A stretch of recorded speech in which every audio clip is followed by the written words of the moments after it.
Welcome back to Measure What Matters series video number 4, Approval Rates. I'm Gilit Saporta, Senior Director of Analytics for the product group at Double Verify, and I'm a fraud fighter. And I'm Shoshana Maraney, founder of Longform Labs, and I've been making fraud easy to understand for nearly a decade. I'm also Gilit's co-author of Practical Fraud Prevention, a fraud analytics and data science training book published by O'Reilly in 2022. There's an old joke in the fraud fighting industry. How do you make sure your company has zero fraud? Simple. Don't make any sales. This joke points to the pervasiveness and inevitability of fraud attacks against a business, but it also highlights another important factor: the way that stopping fraud is inextricably tied to ensuring that most transactions do get through.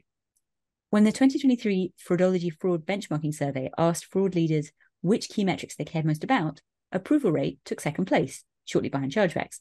And this makes sense. Approval rates represent the other side of the fraud prevention coin. If chargebacks are about protecting revenue by preventing loss, making sure your company has a high approval rate is about protecting revenue by ensuring that your company has revenue. Within that context, it's a little shocking that the same survey found that 21% of respondent organizations have an approval rate below 86%, and a further 10% fall into the 86% to 89.9% bracket. That's an awful lot of transactions to be declining. So, how do you measure approval rate? Why does it matter? And how can you improve this crucial stat? Let's dive in.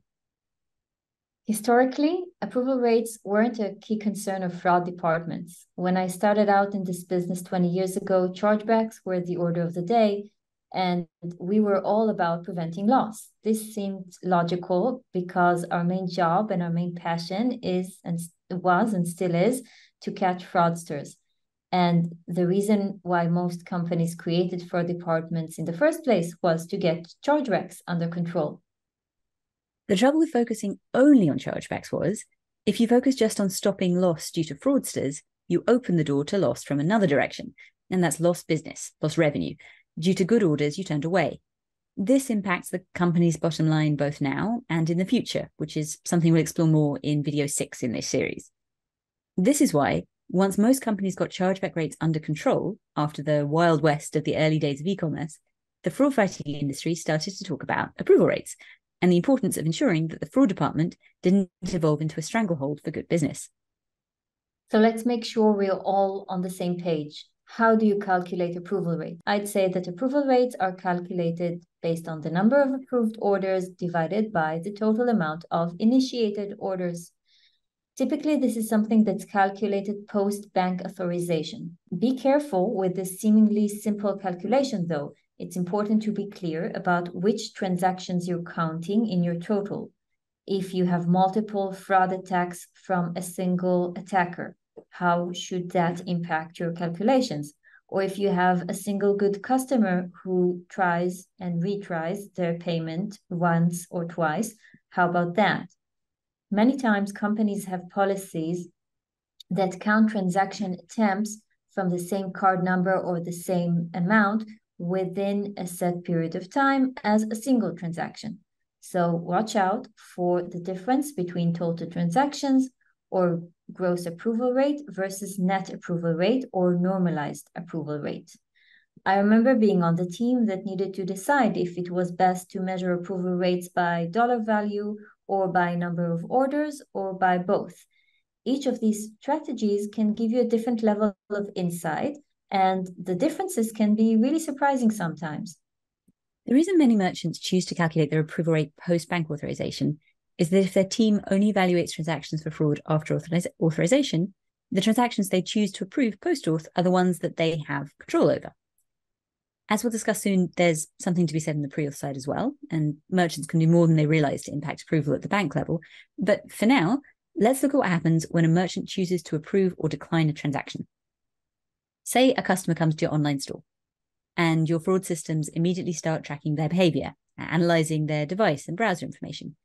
Your systems also compare what they're doing to normal behavior. Does this customer look typical? At login, if relevant, you get a bit more information.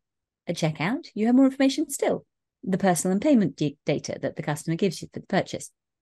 The customer clicks to purchase. At this point, from the fraud team perspective, there are 3 main possibilities. The customer might be a fraudster, a legitimate customer, or an abuser, meaning a real customer who cheats the system a lot, for instance, through promotional abuse, refund claims abuse, something like that. If it's a fraudster, you want to decline. If it's a legitimate customer, you want to approve. If it's an abuser, your action might depend on your company policy, but it still really comes down to approve or decline, even if approval might come with restrictions like not being allowed a refund, for example. Now, ideally, a good percentage of your customers will be obviously legitimate, and those form the basis of your approval rate. Many of those will be returning customers presenting a very similar or identical profile to the ones that you have seen in the past, and others will match the profile of a typical customer so closely that you'll just have no concerns. But as we know, the world is not ideal, and customers do all kinds of weird stuff. For example, they use privacy-enhanced browsers and tools because they are very privacy conscious, or they use VPNs either for geographical reasons or because they're on a work device that mandates VPN and they haven't turned it off to go on your website. They use company accounts and credit cards and family accounts and credit cards. They ship to hotels and to tax-free states where they have an office or family members or friends. They travel and they use public Wi-Fis and they move addresses. And I'm really just barely scratching the surface here. These are the customers who cause trouble for your approval rate because you want to approve all the good customers, all of them. But some of them present a profile that makes it really difficult to tell that they are, in fact, good customers. And you can take the risk on every customer that you're on the fence about, because you have to keep your chargeback safely below that 0.9%. You can go back to video number 3 if you can't remember why this figure is important to Visa. This doubt results in false positives, false declines, which we'll discuss in video number 6. And it leads to the fascinating art of balancing between approval rates and chargeback rates.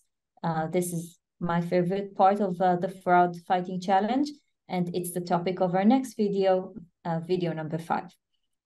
For now, the important point to make is that this internal process, which is key to your overall approval rate, is all about fraud and how confident you can be that the customer is legitimate and should be approved. Which leads us to the question, what else goes into your true approval rate? Let's take a step back. When a customer clicks to purchase on your site or app, your PSP or payment processor sends the transaction to the issuing bank. At that stage, the transaction needs to go through a process of bank authorization. It may also need to pass through DS. If you're in the EU, this is frequently necessary. If you're in APAC, it's common. If you're in the US, you may see this increasingly.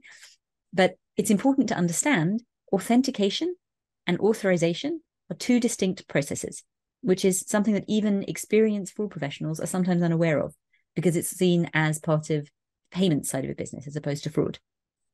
Both of them can impact your approval rate, which is why we're talking about them. Let's look at bank authorization. You might think, along with many other fraud folks, that this is all about checking basic facts about the account and transaction. Does the account exist? Is there enough money for the purchase? Is the expiration date correct? Important details like that. And bank authorization does do these things, and you won't want to approve transactions that fail these vital checks. What a lot of fraud fighters don't realize is that bank authorization also includes a fraud check. That impacts your approval rate and can be a problem because the bank knows a lot less about this transaction and the customer than you do. The bank only knows what's sent to them via the card networks, which is pretty basic stuff. Timestamp, card details, amount, first 5 digits of the billing address, maybe CVV. Imagine if you had to make fraud decisions just based on that. Inevitably, the bank has to take a risk-averse approach. In other words, bank authorization often results in false declines. One study found that 1 in 5 bank declines are due to suspected fraud, and of those, 2 in 5 bank fraud declines are legitimate customers. That's a lot of transactions lost by forcing the bank to take on fraud analysis. For the purposes of this video, what matters is the impact on your approval rate. Let's say that internally, you approve 98% of customers. It's a solid approval rate. But your bank authorization rate is 88%.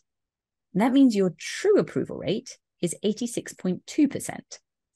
The reason it's so important to understand this, aside from appreciating the full picture of a transaction, which is also important, is that once you know what's going on, you can actually do something about it. In recent years, banks have become enthusiastic about engaging proactively with their network to share more information to boost approval rates.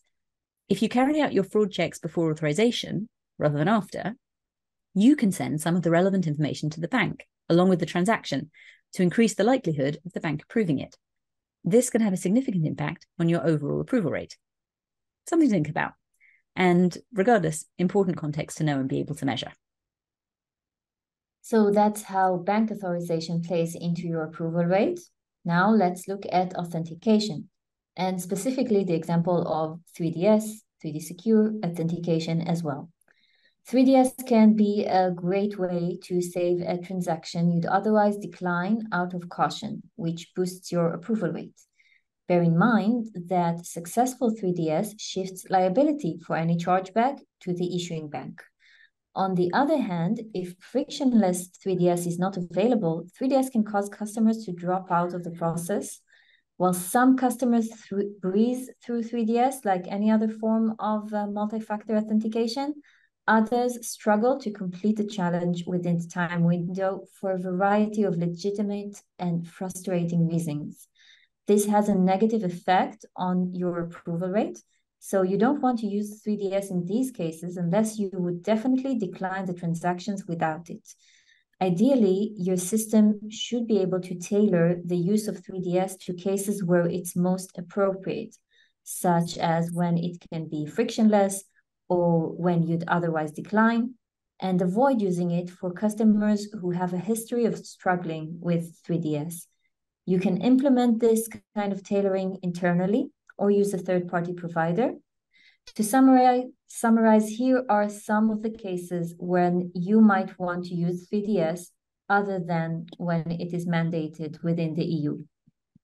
So when a transaction is otherwise declined due to high risk and 3DS might be the only way to save it, when frictionless 3DS is available and you know that the issuing bank views 3DS positively, when you know that this customer usually passes 3DS authentication effortlessly and the issuing bank views 3DS positively, or when the bank views 3DS positively and you can include extra information about the transaction in the 3DS payload to increase the likelihood of successful authorization.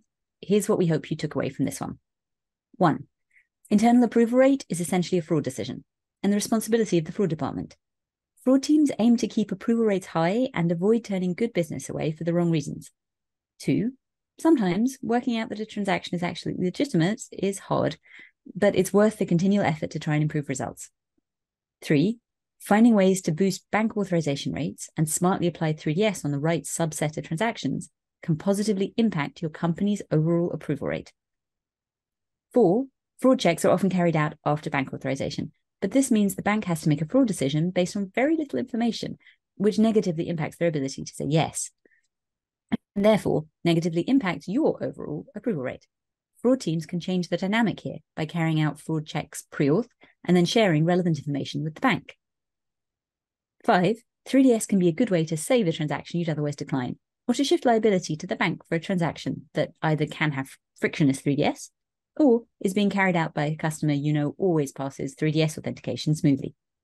Fraud teams who know so much about customers and who work with third parties to ensure they expand that knowledge even further can be important partners in the organization for using 3DS appropriately to improve overall approval rates. 6. Whatever way you're working on to increase your company's approval rate, make sure you're measuring the impact and sharing the good news internally.